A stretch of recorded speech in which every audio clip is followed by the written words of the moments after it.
Praise the Lord, जय मसीह की। यह वीडियो केवल मसीहियों के लिए बनाया गया है जिन्होंने अपना जीवन प्रभु यीशु मसीह को दिया है। इस वीडियो से हमारा मकसद किसी व्यक्ति, जाति, धर्म अथवा संस्थाओं को ठेस पहुंचाना या उनके अनुयायियों का अपमान करना नहीं, बल्कि बाइबल की शिक्षाओं को आम लोगों तक पहुंचाना है। मुमकिन है कि बाइबल की ये शिक्षाएं कुछ लोगों की विचारधाराओं से मेल नहीं खाती, अतः उनसे अनुरोध है कि वे खुद को इस वीडियो से दूर रखें ताकि उनकी विचारधाराओं को ठेस न पहुंचे। आइए अब हम परमेश्वर का जीवित और सामर्थी वचन सुनते हैं भाई पॉल राजू के द्वारा। Praise the Lord. मैं पिता परमेश्वर को धन्यवाद देता हूँ कि उसने फिर मुझे ये अवसर दिया कि फिर मैं आपके सामने एक सुंदर वचन के साथ उपस्थित हो सकूं। आइए इन सब बात को महान परमेश्वर सर्वशक्तिमान दयानिधि आदर और महिमा आपको देखने में प्रभु पर एक पास भक्त चरणों में रखते हैं। प्रभु दया कीजिए प्रभु जी, इस वचन के द्वारा सुनने वालों के मनों में काम कीजिए और अपनी पवित्रताई को हमारे जीवन में स्थापित कीजिए। चलो हम पवित्र बने क्योंकि पिता तू पवित्र है। दया आदर महिमा आपको देते हैं यीशु के नाम से, आमीन। धन्यवाद देते हैं प्रभु और धन्यवाद देते हैं आप सबका सुनने वालों को जिसने इस वचन को सुनने के लिए हमारी इस ऑडियो को ऑन किया है। प्रियो, मैं आपसे जिस विषय पर आज बात करने जा रहा हूँ वो एक संगीन और एक बहुत ही कड़वा वचन, या हम यूँ कह लें कि इस वचन को आज लोग प्रचार नहीं करते या मसीहों के बीच में इसको प्रस्तुत नहीं करते। कलीसियाएं इस विषय को लेकर गूंगी है। मैं उनको गूंगा ये कहूँगा जो परमेश्वर के वचन को बोलने की सामर्थ, सच्चाई को प्रकट करने में हिचकिचाते हैं, डरते हैं। मैं उनको गूंगा जो कहूँगा। आज का जो मेरा वचन वो वचन है, क्या गुटखा, शराब, सिगरेट इत्यादि का सेवन करने वाले प्रभु भोज ले सकते हैं? मेरी बात को फिर से सुन लीजिए ध्यान से। क्या गुटखा, शराब, सिगरेट इत्यादि का सेवन करने वाले प्रभु भोज ले सकते हैं? बाइबल इसके बारे में क्या बतलाती है? और हमारे जीवन में अगर बाइबल की प्राथमिकता है, सर्वप्रिय है, सर्वोत्तम है, तो हमें उसके ऊपर ही आधारित रहना पड़ेगा और उसके मानकर ही चलना पड़ेगा। ये आज बहुत ही एक अजीब सा, अद्भुत सा सवाल है। कुछ लोग कहते हैं कि जब हम परमेश्वर की वेदी के सामने जाते हैं तो हम पवित्र हो जाते हैं। कुछ लोग कहते हैं कि जब हम अपने पापों से अंगीकार करते हैं प्रभु हमारे गुनाहों को माफ कर देता है।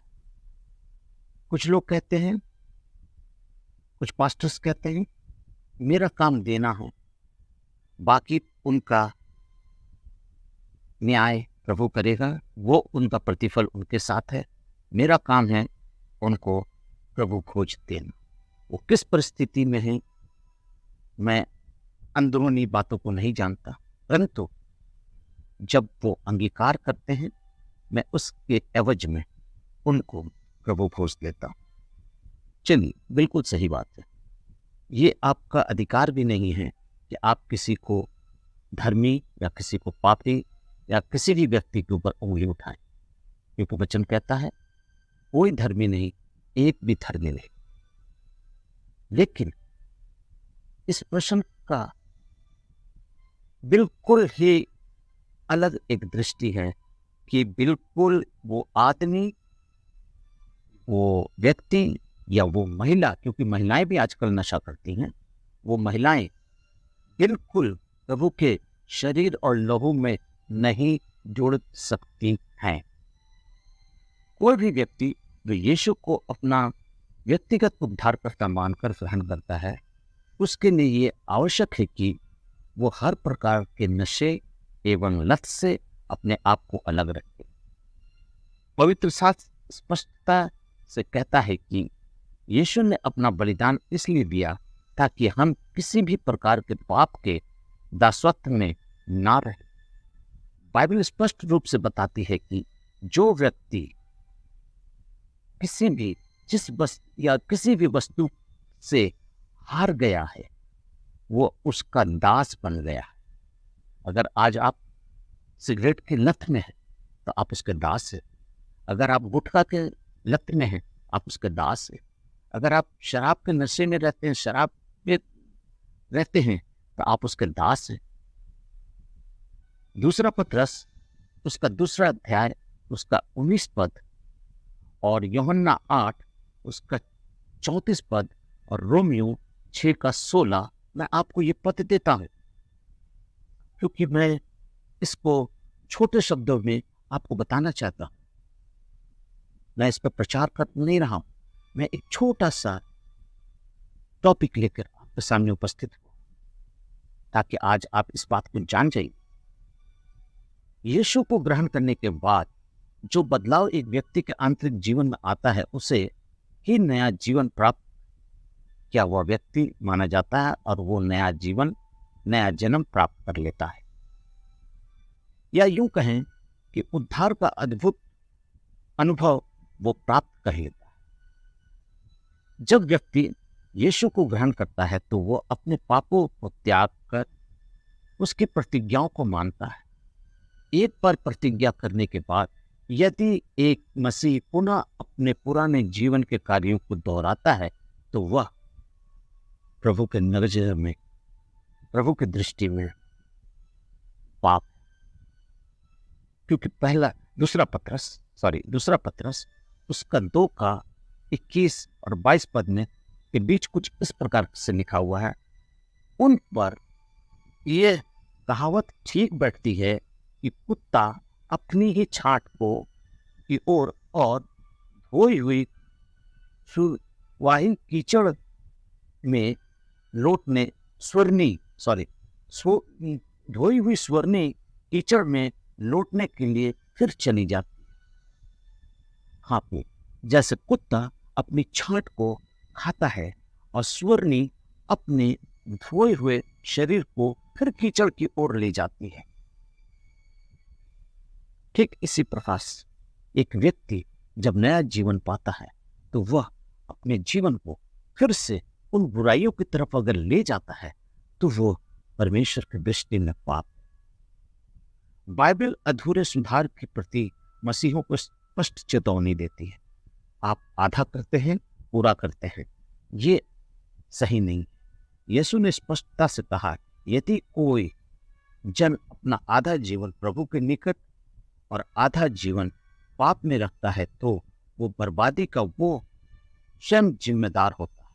हाँ प्रिय, वो बर्बादी का स्वयं जिम्मेदार होता है। आप कहेंगे ब्रदर आप बात तो पढ़ दिए, लेकिन ये कहाँ लिखा हुआ है? मेरे प्रियो, वचन पढ़िए, लूका रचित सुसमाचार उसका 11वां अध्याय उसका 24 से 26 के बीच में ये बातें लिखी हुई हैं। हाँ प्रियो, मैं आपको सचेत करता हूं, मैं आपसे प्रार्थना करता हूं कि गुटखा, शराब, सिगरेट, बियर, बीड़ी, तंबाकू, ड्रग्स इत्यादि ऐसी वस्तुएं जो एक लत बनकर व्यक्ति के जीवन में उसके जीवन को संचालित करती है, ये न केवल एक मसीह ही बल्कि इसमें आज पूरा मनुष्य समाज पीड़ित, बल्कि उसके विवेक को दोषी एवं आत्महीनता के प्रति वो आत्मिकता में गिर जाता है, उसका आत्मिक जीवन खत्म हो जाता है। ये नहीं, एक व्यक्ति इस सब वस्तुओं का दास बनकर इसका सेवन और सेवा करता है। इन परिस्थितियों में व्यवहारिक रूप से कैसे भी एक व्यक्ति प्रभु की देह और लहू में सहभागी नहीं हो सकता, जबकि वह अपने जीवन की उन लत को नहीं छोड़ देता, जो उसके और प्रभु के बीच में एक बड़ी दीवार है। हाँ प्रिय, मैं आपको सच बताता हूं, इस दीवार को ढाने का एक ही तरीका है, आप प्रार्थना करें, परमेश्वर की आत्मा से मदद मांगे, इन बुरी लतों से अपने आप को अलग करें और अपने परमेश्वर के शरीर और लहू में जुड़ने से पहले आप अपने आप को तैयार। ये कोई चाय सिंघाड़ा या कोई ऐसी वस्तु नहीं है जहां आपने एक हाथ से मुंह से खैनी निकाला, फेंका, कुल्ला किया और जाकर खड़े हो गए। प्रभु पूछ ले, सिगरेट का 2 कश मारा, सिगरेट फेंका, पैर से दबाया और जाकर खड़े हो गए। ये वो चीज नहीं है कि रात को शराब पीकर सुबह नहाकर चल दिए चर्च में, पादरी साहब नहीं देखते। याद रखिए, मेरा प्रभु देखता है, मेरा प्रभु देखता है। अगर आप इस प्रकार के नशे में, इस प्रकार के लत में, इस प्रकार से अपने जीवन के साथ खिलवाड़ कर रहे हैं, तो याद रख लीजिए, परमेश्वर का वचन कहता है कि ऐसे लोग परमेश्वर के राज्य में कदापि वारिस ना होंगे, कदापि प्रवेश ना करने पाएंगे। क्यों? मैं एक मसीह होने के नाते, प्रभु का दास होने के नाते, प्रभु का एक इवेंजलिस्ट होने के नाते, सुसमाचार प्रचारक होने के नाते मैं आपको ये प्रचार करता हूं, मैं आपको सुसमाचार देता हूं कि मेरा यीशु आपके लिए क्रूस पर मरा, आपके गुनाहों के लिए मरा, आपके नशे के लिए मरा, आपके वो गंदी आदतों के लिए मरा जिसमें आज आप कैद हैं। यूं आज कलीसियाओं में रोगों से ग्रस्त अधिकांश मसीह केवल इसलिए बीमार हैं क्योंकि वे अपने जीवन को नहीं जांचते, प्रभु गोज में सम्मिलित हो जाते। और प्रभु का वचन कहता है, इसलिए 1 कुरिन्थियों 11:28 में कहता है, इसलिए मनुष्य अपने आप को जांचने और इस रीति से इस रोटी में से खाए और इस कटोरे में से पिए। आपको अपने आप को जांचना होगा। आप कौन हैं? किन गुनाहों के बीच बैठे हैं? इन संगतियों के बीच में बैठे हैं? क्या आज आपने प्रभु को अपने गुनाहों की माफी के लिए पश्चाताप किया? आंसुओं के साथ घुटने में आकर आपने अपने गुनाहों को मान लिया? राजा सुलेमान नीति वचन 28:13 में कहता है, जो अपने गुनाहों को मान लेता है और उसे छोड़ देता है, उसी पर दया की जाएगी। हाँ भाई, आज आप इन नशे के बंधन से निकलिए और तब प्रभु के शरीर और लहू में जुड़िए, वरना मत जुड़िए। ये बहुत बड़ा दंड है आप जो, याद रख लीजिए। मैं आपको बहुत ही स्पष्टता से बात कर रहा हूं। ये आपकी कलीसिया में प्रचार नहीं किया जाएगा। क्यों नहीं किया जाएगा? अगर ये प्रचार होगा तो चर्च कमेटी के सेक्रेटरी आके कहेंगे, पादरी साहब आज आपने प्रचार अच्छा नहीं किया। जानते हैं, इसके चलते कलीसिया के लोगों को बहुत मन में चोट लगा। आप कलीसिया के सेक्रेटरी की बात सुनकर कलीसिया को खुश करिएगा, लेकिन मेरा प्रभु दुखी हो जाएगा। मेरा प्रभु दुखी हो जाएगा कि परमेश्वर का वचन कहता है, तुम सत्य को जानोगे तो सत्य तुम्हें स्वतंत्र करेगा। आप प्रिय, आज हमें सच्चाई को जानना है कि हम किस सच्चाई की ओर और किस सच्चाई से हम अपने आप को छिपा कर रखें। गुटखा, खैनी, तंबाकू के अंदर हम अपने आप को फंसा कर रखे। क्यों? क्योंकि हमको आज तक किसी ने ये बताया ही नहीं है कि ऐसे ऐसे कामों को, ऐसे ऐसी चीजों को करने वाले परमेश्वर के राज्य में नहीं जाएंगे। मैं आपके लिए एक वचन पढ़ना चाहता हूं जो पाया जाता है यूहन्ना रचित सुसमाचार, उसका 8वां अध्याय, उसका 32 पद में कुछ इस प्रकार से लिखा है, तुम सत्य को जानोगे और सत्य तुम्हें स्वतंत्र करेगा। जब आप सच्चाई को जानेंगे तो ये सच्चाई बताएगा कौन? हम जैसे लोग बताएंगे जो बिना किसी डर के, या बिना किसी खौफ के, बिना किसी लालच के आपके पास परमेश्वर का वचन लेके आते। मुझको ना पास्टर कमेटी की डर है, ना मुझको कलीसिया का डर है, ना मुझको बिशप का डर है, ना किसी का डर है। क्यों? क्योंकि मेरी रोटी मेरा परमेश्वर मुझको देता है। इसलिए मेरी रोटी कलीसिया के द्वारा नहीं चलती। इसलिए मैं आपको ये कटु वचन बताता हूँ। और मेरा वचन कड़ा है, माफ़ कीजिएगा। बुरा लगता हो तो माफ़ कीजिएगा, लेकिन ये सच्चाई है कि प्रभु यीशु का वचन गुदे गुदे को काटता है, रोम रोम को काटता है। प्रियो, आज सच्चाई को जान लीजिए। आप अगर अनुचित रीति से प्रभु की रोटी में से खाते और इस कटोरे में से पीते हैं, तो आप इस कटोरे और इस के दंड के अपराधी हो। हाँ प्रियो, अगर आप इसी वचन के 28 के 29वें पद को जब पढ़ेंगे, पहला कुरिन्थियों 11 उसका 28 पद को आप पढ़ रहे हैं, लेकिन उसी में जब आप 29 पद को पढ़िएगा तो मैं आपके लिए पढ़ देता हूँ वहाँ पर क्या लिखा है। मैं इस वक्त वचन लेकर आपके सामने बैठा हूँ, इसलिए मैं इसको खोलकर आपके सामने पढ़ देना चाहता हूँ। वहाँ पर लिखा हुआ है, आपको मैंने 28 पढ़वाया, अब मैं 29 पढ़ रहा हूँ। उसमें लिखा है, इसी रीति से रोटी खाए और हम कटोरे में से पिए। अगर आप प्रभु भोज की रोटी और कटोरे में से नहीं ढंग से पीते हैं, नहीं पवित्रता से पीते हैं, तो आप अपने ऊपर दंड लाते हैं। हाँ प्रियो, 29 में लिखा है, क्योंकि जो खाते पीते समय प्रभु की देह को नहीं पहचानता, वो अपने खाने और पीने से अपने ऊपर दंड लाता है।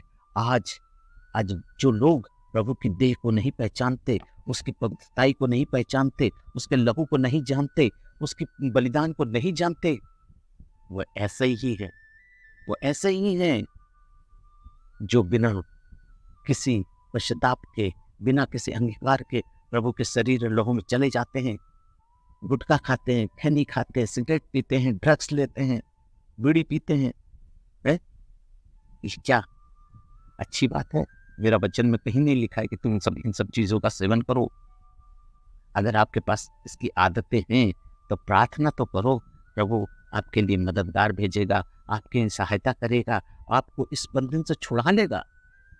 क्योंकि वचन कहता है, जो अपने खाते और पीते समय इस देह को नहीं पहचानता, वो अपने ऊपर दंड लाता है। हालेलुया।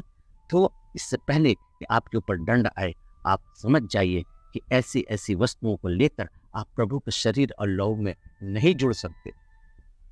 और अपने को जांच ले व्यक्ति कि आगे परमेश्वर का क्या वचन क्या कहता है।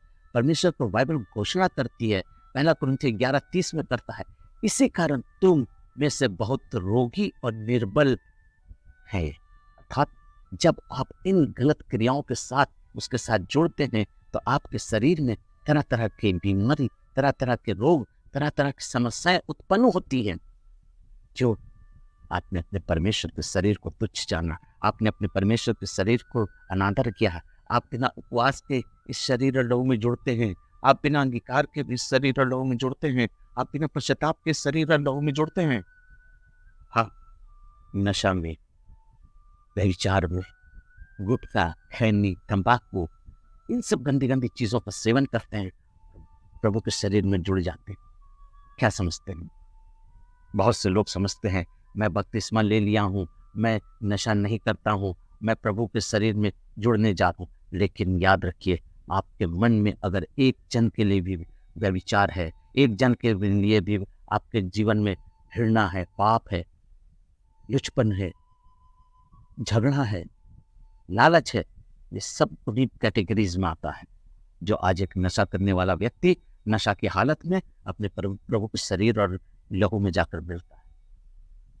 बाइबल आज स्पष्टता से मसीहों को ये फैसला करने को प्रत्याशित कर, आपको बिल्कुल क्या कहेंगे, मेरे पास परमेश्वर का आत्मा से, मेरे पास शब्द में ही मेरे मुंह से निकल रहा है, इस वक्त प्रभु का आत्मा आपसे बात करना मांग रहा है और ये कहना मांग रहा है कि आप इन फैसलों को छोड़ दीजिए। प्रभु भोज के महत्व को जानिए, इससे मजाक मत कीजिए। अधिकांश मसीह इसे बहुत साधारण लेते हैं, अधिकांश मसीह इसको बहुत हल्के में लेते हैं। ये प्रभु का लहू है, ये प्रभु का देह है, इसको आसानी में मत लीजिए।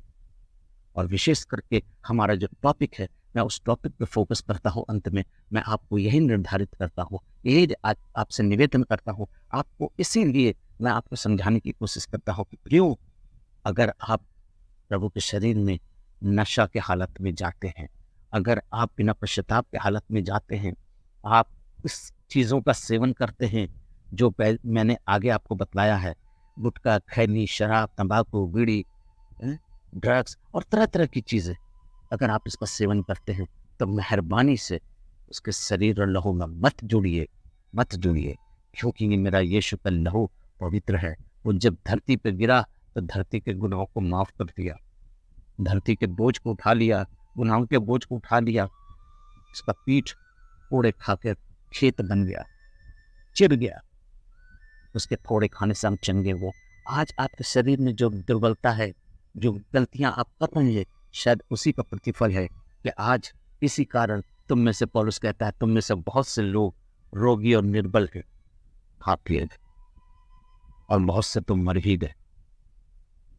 मैं आपसे निवेदन करता हूँ कि आप इसकी गंभीरता को समझिए और याद रखिए, आपको कलीसिया बताए या ना बताए, कोई पास्टर बताए या ना बताए, कोई आपको समझाने वाला आए या नहीं आए, लेकिन आज ब्रदर पॉल राजू आपके पास इसलिए आया है इस ऑडियो के माध्यम से, सुन लीजिए, ताकि अंत के दिनों में आप ये ना कह सकें कि मैंने आपका वचन सुना नहीं, मुझको कुछ सुनाने वाला नहीं था, मुझको कोई बताने वाला नहीं था। याद रखिए, मैं ब्रदर पॉल राजू आपके पास सिर्फ इसलिए आया हूँ कि आप इस वचन को सुन लीजिए। मैं अपना फ़ोन नंबर दे के आपसे कोई दान नहीं मांग रहा, मैं अपना कोई अकाउंट नंबर आपको नहीं दे रहा कि आप इसमें मुझको चंदा दीजिए, दान दीजिए। No, I don't take any type of offering. मैं किसी भी प्रकार के ऑफरिंग को, दान को नहीं चाहता, क्योंकि मेरा परमेश्वर ने मुझको कुछ दिया और मैं आज उसी की सेवा के लिए मैं आज प्रभु के लिए समर्पित हूँ। प्रियो, आज आप जान जाइए कि इस प्रकार के वचन आपको कहीं से मिले या ना मिले, लेकिन याद रखिए, मैं आपको ये वचन देने के लिए आया हूँ कि सावधान, सावधान। अगर आप परमेश्वर के शरीर और लहू की महत्वता को नहीं जानते, नशे में और गंदी चीज़ों को उस मुंह से लेते हैं और फिर प्रभु भोज लेते हैं, तो इसका दंड आपके साथ। आइए हम सब महान सर्वशक्तिमान पिता परमेश्वर प्रभु, हम विनती करते हैं प्रभु जी, इस सारे ऑडियो को सुनने वालों को, जिन्होंने भी इसको सुना है, अगर ये किसी भी प्रकार से प्रभु जी अपने इन गंदी आदतों के चलते अपने आपके शरीर और लहू में जुड़ते हैं, प्रभु जी आप अपनी आत्मा को उनके ऊपर उंडेल पिता परमेश्वर, इसी वक्त इनको पश्चाताप करने का मौका दे, इसी वक्त प्रभु जी इनके जीवनों में उत्तर आइए प्रभु जी, और पिता परमेश्वर इन्हें आजाद करिए इस बंधन से, ताकि प्रभु जी वो आपके शरीर और लहू की महत्वता को जान सके, उसकी गरिमा को जान सके, उसके इम्पोर्टेंस को जान सके प्रभु जी। हाँ प्रभु जी, इससे एक मामूली सा शरबत और रोटी का टुकड़ा नहीं है प्रभु, ये कोई चाय और सिंघाड़ा नहीं है हमारे लिए प्रभु जी, ये आपका शरीर है और आपका लहू है, क्योंकि आपने कहा है कि जब कभी तुम मेरी याद में एकत्रित हो तो ऐसा ही किया करो, क्योंकि ये मेरा शरीर है और ये मेरा लहू है। हालेलुया प्रभु, हमें माफ़ करिएगा, हमें क्षमा कीजिएगा, हम जिस भी रीति से प्रभु जी आपके चरणों में आते हैं प्रभु जी, सिर्फ आपकी महिमा के लिए आते हैं, और इससे प्रभु जी आपके राज्य का विस्तार होना चाहिए प्रभु जी, लोगों का मन फिरना चाहिए प्रभु जी, और बहुत सी आत्माओं को बचाने का उद्देश्य है मेरा, और वो आत्मा बचना चाहिए प्रभु। आशीष को यीशु के नाम से मांगता हूं, आमीन।